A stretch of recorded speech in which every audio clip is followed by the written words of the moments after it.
안녕하세요. EBS 연계 모든 작품 총정리에서 구조 논문을 담당하고 있는 함윤성 선생님입니다. 오늘은 찬기파랑가라는 작품을 보도록 할게요.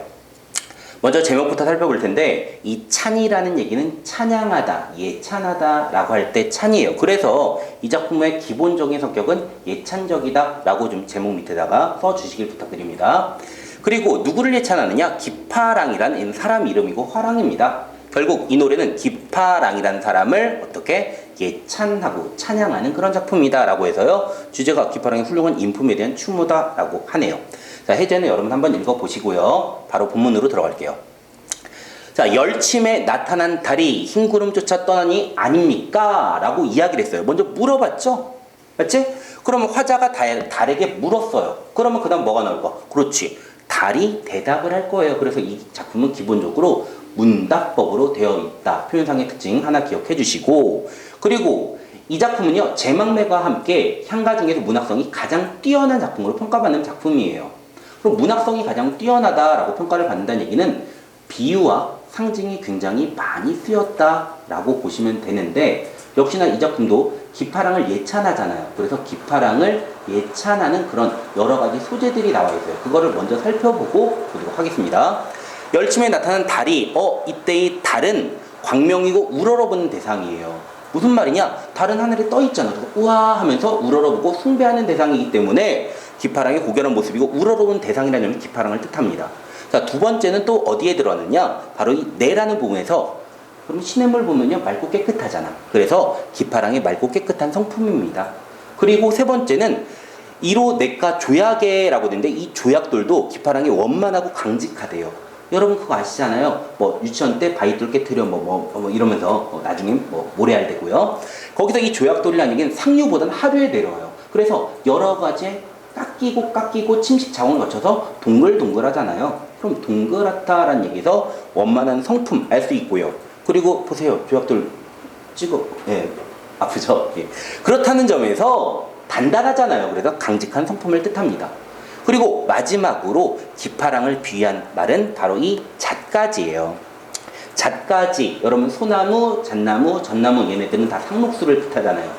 상록수는 변치 않습니다. 색깔이 변치 않는다. 불변성, 일반적으로 지조와 절개를 뜻하는 그런 말들인데, 이 잣가지도 당연히 기파랑의 성품 어떤 거예요? 고고한 절개를 뜻한다라고 보시면 돼요. 그래서 달이나 내나 조약이나 잣가지 다 뭐예요? 자연물이죠. 이렇게 정리할 수 있겠네요. 기파랑의 모습과 인품을 무엇을 통해서 자연물을 활용해서 형상화하고 있고요. 그렇다는 점에서 문학성이 굉장히 뛰어난 작품으로 평가를 받는 겁니다. 다시금 전체적으로 한번 보도록 할게요. 달이 흰 구름 쫓아 떠감이 아닙니까? 라고 물어보니까 이제 달의 대답을 보도록 하겠습니다. 새파란 냇물에 기파랑의 모습이 있구나. 결국 이 냇물은 기파랑의 성품이었고요. 이로 내과 조약에 낭이 지니시던 마음의 끝을 따르고자 한대요. 달님 어디를 갑니까? 하니까 기파랑의 어떤 뜻을 쫓고자 한다라고 대답을 했습니다.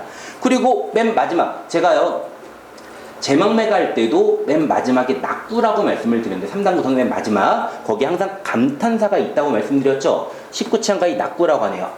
이 부분이 감탄사고, 또 한 가지 어떤 정서 또는 시상의 집약이다라고 말씀을 드렸죠. 자, 이렇게 정리할게요. 아의에는 감탄사고 당연히 감정 또는 정서 또는 시상이 집약된 부분입니다. 잣가지 드높아 서리를 모를 화랑장이여. 화랑의 우두머리고 기파랑의 어떤 직책을 의미한다라고 보시면 될 것 같네요.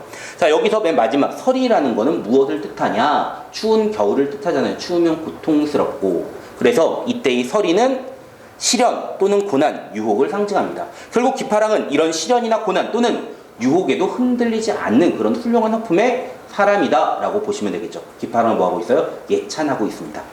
자, 다음 EBS가 주목한 출제 포인트예요. 내용상 구조는 질문과 답변으로 되어 있다. 그래서 문답법이다 라고 말씀을 살짝 드렸고, 맨 마지막엔 당연히 화자의 독백으로 예찬하고 있습니다. 두 번째, 무엇보다 중요한 게 기파랑을 예찬한 시어의 상징성이에요. 제가 네 가지 말씀드렸죠. 달, 내, 조약, 잣가지, 그리고 각각의 모습들이 결국 기파랑의 인품을 예찬하기 위해서 쓰인 것이다 라고 보시면 됩니다. 자, 문제로 바로 보도록 할게요. 위 작품의 구조를 1, 2, 3 이렇게 A, B, C 3단 구성으로 봤네요. 그럼 이 부분 뭐였어? 달에게 화자가 물어봤고, 그리고 B에서는 달이 대답을 했습니다. 그리고 맨 마지막 화자가 예찬하고 있는 그런 내용인데요. 갈게요. A에서 화자가 달에게 질문한다. 그렇죠. 질문에 대한 달의 답변이다. 그렇죠. 문답법이다 말씀드렸잖아요. 세 번째, 문답을 통해 시적 대상이 부각한다. 시적 대상 누구? 그렇죠. 기파랑. B하고 C에서 자연물을 통해서 대상의 특징을 형상화하고 있다. 네 가지 말씀드렸네요. 마지막 5번, C에서는 어떤 역경 속에서도 시적 대상을 따르겠다는 화자의 의지는 아니었던 것 같은데, 곧 기파랑을 예찬하는 화자의 태도가 드러나지 어떤 끝까지 그 대상을 따르겠다는 의지는 아닙니다. 답은 5번이 되겠죠. 자, 다음 문제 볼게요. 이번에는요, 도종환 시인의 흔들리지 않고 피는 꽃이 어디 있으랴라는 다른 작품이 나왔네요. 보기에 밑줄 친 시어의 상징적 의미와 유사한 것도 굉장히 좋은 작품인데요. 여러분 최대한 짧게 그리고 압축적으로 설명을 드려야 되니까 이 부분만 좀 보도록 할게요. 젖지 않고 피는 꽃이 어디 있으랴? 서리법이죠. 서리법 중요한 표현상의 특징이에요. 여러분은 표현상의 특징이 항상 출제가 된다고 생각을 하셔야 되고요. 자주 나온 표현상의 특징은 네 가지를 제가 먼저 말씀을 드릴게요. 첫 번째, 의인화가 나옵니다. 의인화가 만약에 나오면 문제로 항상 출제가 되니까 좀 기억해 주시고요. 두 번째는 바로 설이에요. 설이도 굉장히 자주 나오는 표현상의 특징 중에 하나입니다. 그리고 세 번째가 역설, 그리고 네 번째가 반어예요. 의인화, 설이, 그리고 역설과 반어, 이 네 가지는 나오면 항상 기억을 해 주시길 부탁드립니다.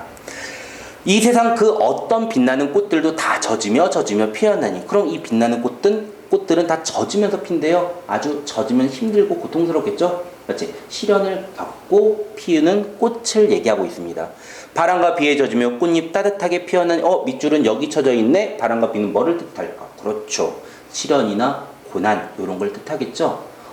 이거랑 똑같은 시어들이 기억, 니은, 띠글, 미음 중에 하나 있었는데 어디 있었죠? 그렇지. 맨 마지막에 서리가 그랬잖아요. 서리는 기파랑의 어떤 지주와 절개 또는요 시련, 고난에도 흔들리지 않는 지주를 드러내기 위해 대비적으로 제시가 됐었죠. 시련과 고난을 뜻하는 서리가 답이 되겠습니다.